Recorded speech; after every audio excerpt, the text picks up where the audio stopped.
Welcome to Jurassic Park 30.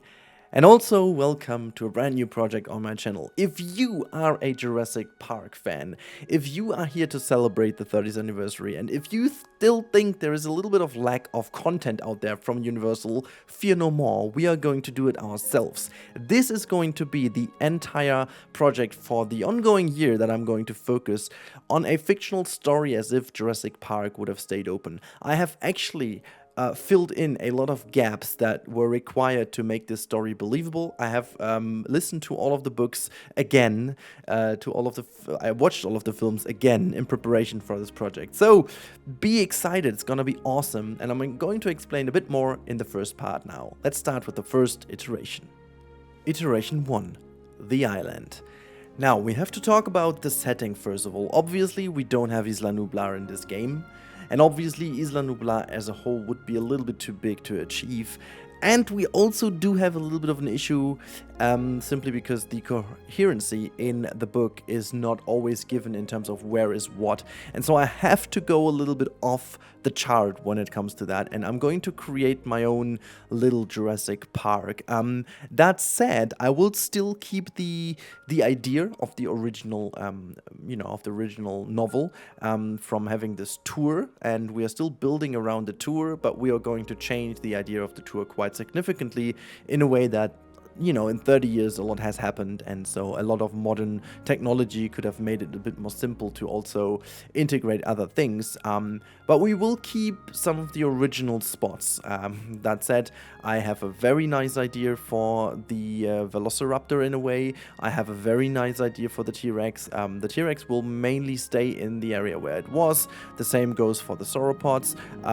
So a couple of these things will stay, but as you can see now, me doing some landscaping, which all good projects have to start with a lot of landscaping because we need to do everything ourselves in order to make me happy and to make me feel like I'm in a good position to build that. So what I'm creating over here is basically it's just the background for the most of the park. This is where the harbor docks is. It's kind of the north docks I'm building here. We don't actually have the docks, but I wanted to create that for all the backstage area, which we are going to create. This is going to be very interesting. This is basically the docks where, in a way, Nedry would have loved to go. He never arrived there. He will not arrive there anyways, but so yeah, this is in a way the docks, call it the south or north docks, it doesn't really matter. This is the docks we are having for our project, and I'm also going to make sure that everything looks very much I wanted to say Costa Rican, but this is basically a lie since the movie was mostly filmed on Hawaii, and I think most of it was even filmed on Kauai, the smallest but also greenest of the 5 islands of Hawaii. Also, fun story, I think I never got the connection between those two things, because obviously the Islands of the 5 Death, Cinco Muertes, also resemble in a way the 5 islands of Hawaii, even though Hawaii is everything but deathly, but or lethal. It's beautiful and amazing, but it's still in the middle of the ocean, and it just kind of, I think really that makes a lot of sense that the inspiration for Mr. Crichton was given by these 5 islands. And I think this is just good that I have actually been there. I've done the Jurassic tour, I've just done a helicopter flight over there, I've been...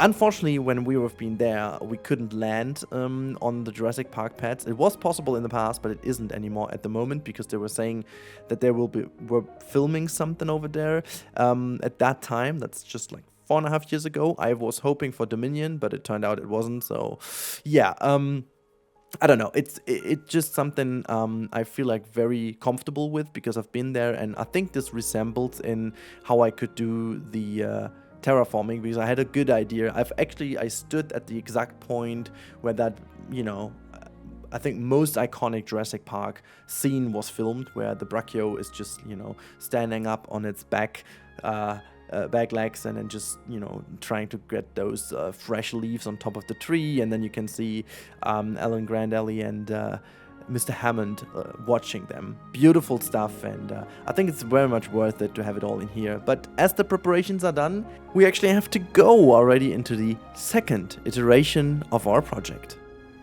Second iteration, the visitor center.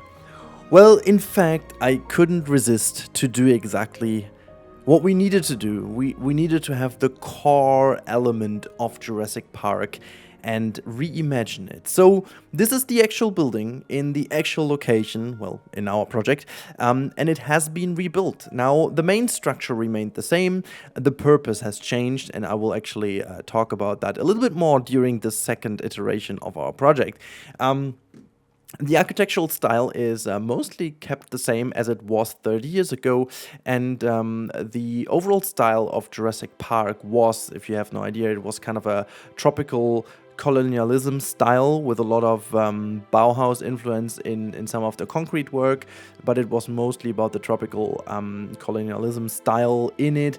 And also it had like some very Indonesian, Polynesian inspirations taken to make it all more tropical and get this safari vibe in there. So this is basically what the whole idea from the books at least was. And I think, and this is, part of the reason why Jurassic Park as a movie was such a pop culture thing and is still such a great thing is because of not only how the dinosaurs have been realized, but how this world has actually been created.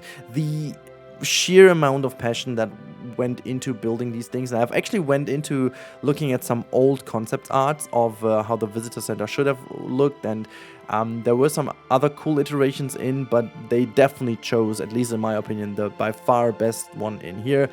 Throughout the movie, you can see a lot of posters with attractions that they wanted to, open later during the time, which some of them we will take as an inspiration for other things. But there you can see some of the old concepts they also had. Very neat, very cool stuff, very great as an inspiration. And you can really see how much the people dived into the world. So I really enjoyed that a lot doing. And this visitor center has a combination of its old main structure with this huge canopy and this two side canopies. We will in fact have the main center as like a little bit of an educational area, nothing too crazy, but we will have some toilets in there, some facilities. We will have like a little shop, a little lounge corner, something like this. But the entrance to the tour will actually go into a little bit of a different place. It will be very close to here, but it will be gone in a more secure place. The reason why is, and this is something I already talked about, we will take the chaos theory that Ian Malcolm is talking constantly about in the entire franchise, and we will use it as the guidance for our security concept in this one over here. So I have taken a lot of inspiration obviously from the original security concept, which frankly, if you've read the books or listened to them or whatever you've done with the books, where there is a lot more insight to the security concept, it wasn't even that bad. There were just like minor things that went wrong and caused the whole chaos to happen, but there were a lot of good things in. So we will take some of these things as an inspiration and just use it. Also, speaking of inspiration, you will see also throughout the entire build there are a lot of little 30s and little anniversary things in here that have been put into the architecture. It's really inspired by Disney, how they treat their anniversaries, like using existing architecture and just tying in the anniversary, because most of these parks can run this for years. For example, I think it was the 25th anniversary in Disneyland Paris now, that they will feature for a couple of years, because it will stay a huge milestone, and until they haven't turned 50 or whatever, they don't need to change that. And this is what I did here as well. I took this inspiration because at the end of the day, it is exactly that. It is a theme park, and we are running this project exactly as this. But I'm also going to take a lot of your feedback in. So if you guys are in for really debating what we can do and what you want to see in here, make sure to comment down below. As you can imagine, this is going to be a huge project, and I won't be able to release an episode every week. At the moment, I'm targeting every 2 weeks. Let's see how that works. But this is really quality over quantity. We really have to look into making this project as special as possible, so that everyone can enjoy a Jurassic Park as if it has stayed open for such a long time. So we also need to bring in so many different attractions that have never been on the big screen other than in Jurassic World. And the exact thing I wanted to do is I wanted to free myself from the Jurassic World style and see what happens if we do the exact same thing that Jurassic World did with the running park, with the Jurassic Park, you know, in a setting that is not as much restricted as it would be, for example, in Jurassic World Evolution 2, where you do have all the, you know, elements and stuff, but it's kind of already been pushed too much into one direction. I want to maintain the freedom of developing it into a way that I think would be realistic. And so this over here is one of the first little elements I'm adding. This is also one of the most careful ones. Don't worry, there's going to be much more. I have already done a lot more exploration just to give you some sneak peeks. So if you guys want to see sneak peeks and stuff of this, become a member. That's a good way of doing this, or join my Discord first of all. There is a sneak peek area that you will have access to when you're either a member on the channel or a subscriber on Twitch. Speaking of Twitch, I will stream again. The setup is almost done. Last little configurations have to be done, but we are almost back. But yeah, we'll be more brave in the future, trust me. But we needed to start very carefully, because this is the core, this is the heart of the project here. So you already get a little taste of what is going to expect you. So I took this building and I imagined that they have changed the right hand side of the building quite significantly, because they decided to already put like a little dinosaur pen in here. One of the friendly small herbivores will be greeting you guys here, so nothing too dangerous, you know. And they can keep them relatively easy on this side. And as you want to have a stroll through the park, you want to see dinosaurs, because remember the first movie, the first scenes where they were going through the tour, and the same was in the books in a way, they just didn't see any dinosaur early on. So that was a little bit on the boring side of things, and they were like constantly complaining about the fact that yeah, there were no dinosaurs. By the way, I just figured that some of the fences are mirrored. I just forgot. That's an easy fix in Jurassic World of in Prehistoric Kingdom, by the way, so nothing to fear about. I just figured that was something off. Something that wasn't as easy as I was thinking it was is this entrance gate, which is kind of a development of the obvious Jurassic Park gate. No worries, we are going to feature the Jurassic Park gate at a certain point.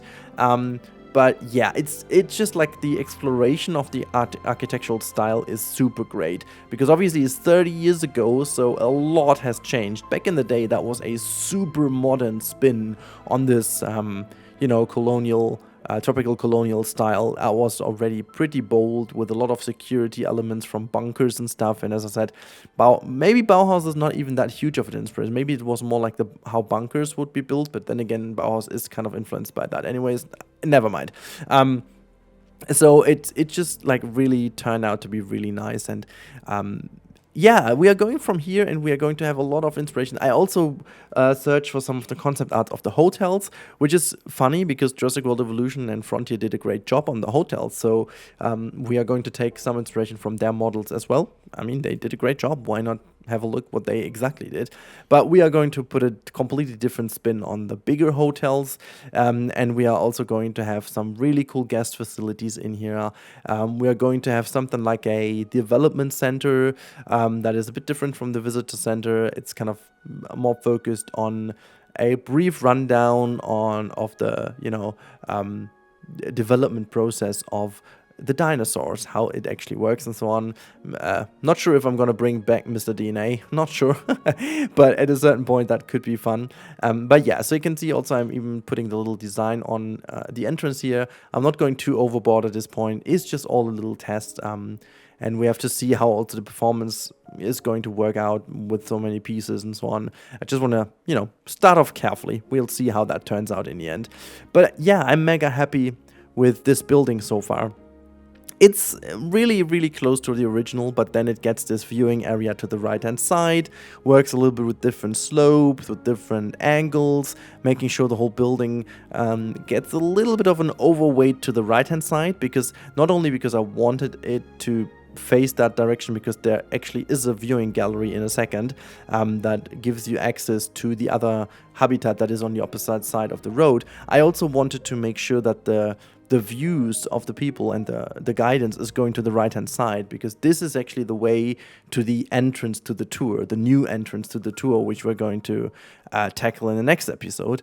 But it's going to be interesting to see how that works. So the whole concept is to drag the views and the overall flow to the right hand side. It's going to be fun. It's going to be really good. I can't wait to see how that all turns out. And also, it's always the same. You work so long to a certain target, and then all of a sudden, once you're starting to add some foliage and stuff, it all of a sudden becomes super obvious that it all works together well, and just like so many things tied together. I must say, this is potentially also the most detailed build I have done in Prehistoric Kingdom, and I have tested it to its limits, and I gotta say I didn't find any at this point, so that's a good thing. And also, yeah, I can't wait to do more. It definitely took a lot more time than I thought it was, because of so much research I did up front, which we're going to talk about in the last part of today's video. But yeah, I hope you guys are as excited as I am, because I certainly am mega excited about this project. But it's time to go on. Iteration 3, entrance area. Well, next to the visitor center, in the original style build, we were still at the entrance of the tour, but it was a relatively remote location where the visitor center was. In fact, we have to briefly talk about the entire park as a concept before we talk more about the habitat over here. So, one thing that differs a lot between Jurassic World and Jurassic Park, and many people said it's basically the same, but there's a huge difference in both. Jurassic World is laid out like a theme park with a huge main street, with a center element, which is the lagoon, on a totally different location on the island, by the way, and also just completely different in its entire idea. And we are going to make a hybrid of those two, which is not exactly a hybrid. It's more like that the original park in 1993, if it survived, would have obviously taken inspiration from other theme parks as well. And so the whole concept of central areas and main streets and, bigger facility areas would have made its appearance in here as well. And so this is exactly what happened to the visitor center and this entrance area overall.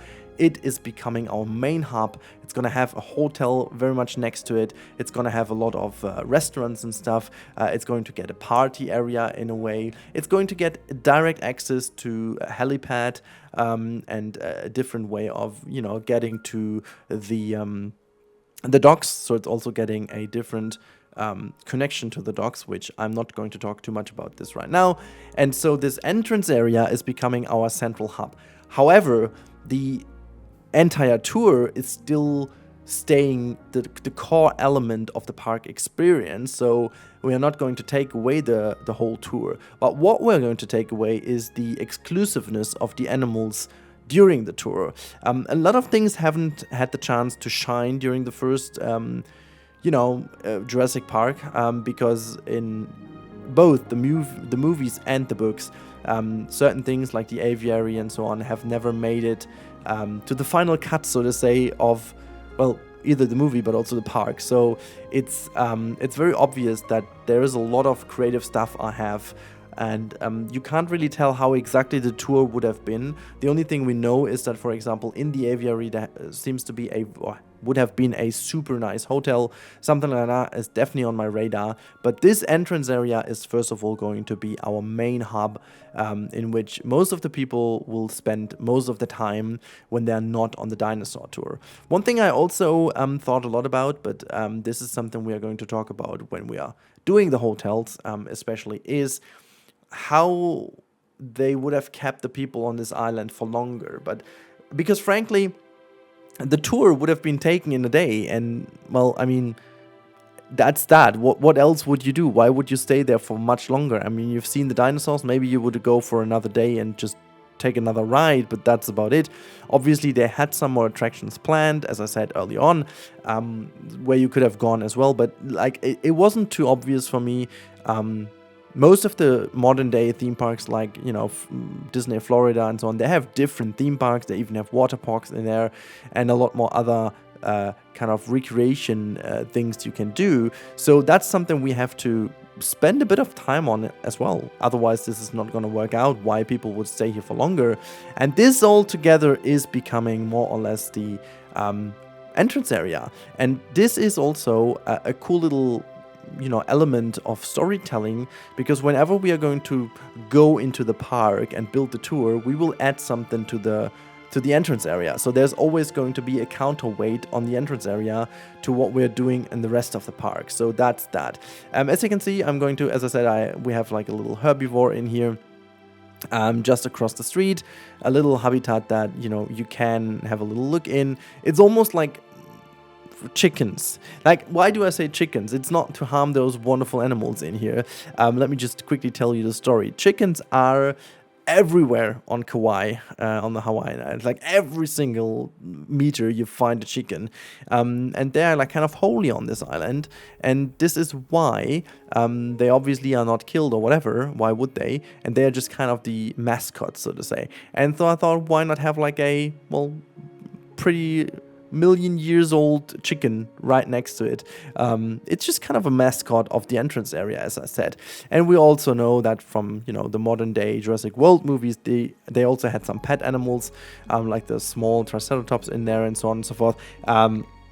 I don't want to go exactly this kind of petting zoo idea. That's a little bit too much for me. But having a small animal like that here in the entrance area kind of made sense to me, to spark the inspiration of people and avoid what has happened to the original tour, that they didn't see any dinosaurs before almost getting eaten by the T-Rex.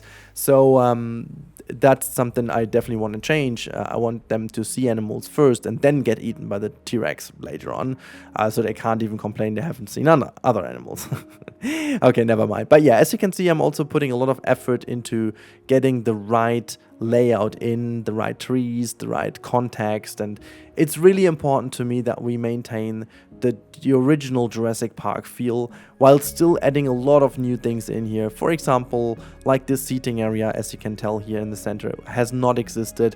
We got rid of some of the palm trees that were in front of it. The street that used to be the area for the Ford Explorers is now becoming a normal guest path, and so on and so forth. It's time to wrap the episode up, guys. Iteration 3 for now is done, and we already set in a lot of things, just one last 30 added to the ground, and then we are done. I really do hope that you are as excited for this project as I am, and make sure to drop a lot of things in the comments, your thoughts, your ideas. What would be one important thing of Jurassic Park if it would have survived so far? And yeah, just let me know what you think. Until then, have a wonderful time. Thank you so much for your ongoing support as always, and yeah, if you want to see more of this project, make sure to subscribe. There's coming a lot more throughout the year. Let's celebrate Jurassic Park 30. Until then, have a good time and goodbye.